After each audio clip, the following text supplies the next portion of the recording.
Chapter 9. Death Comes to All. This, too, I carefully explored. Even though the actions of godly and wise people are in God's hands, no one knows whether God will show them favor.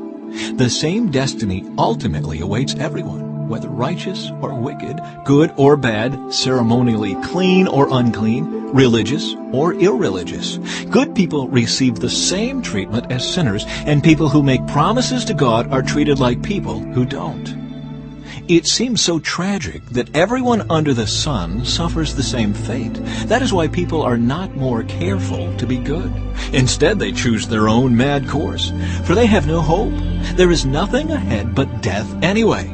There is hope only for the living. As they say, it's better to be a live dog than a dead lion. The living at least know they will die, but the dead know nothing.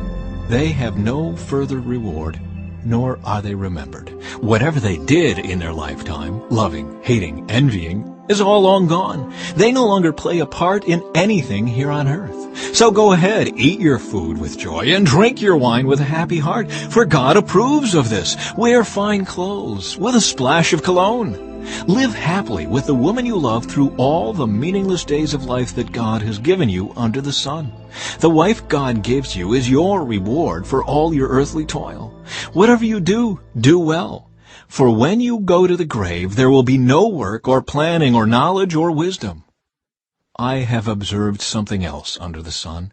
The fastest runner doesn't always win the race, and the strongest warrior doesn't always win the battle. The wise sometimes go hungry, and the skillful are not necessarily wealthy. And those who are educated don't always lead successful lives. It is all decided by chance, by being in the right place at the right time.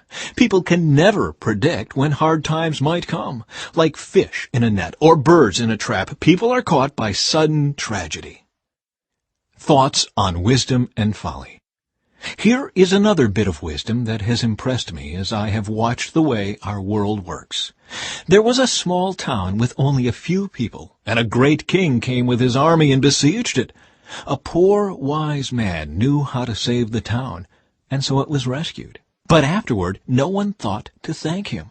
So even though wisdom is better than strength, those who are wise will be despised if they are poor.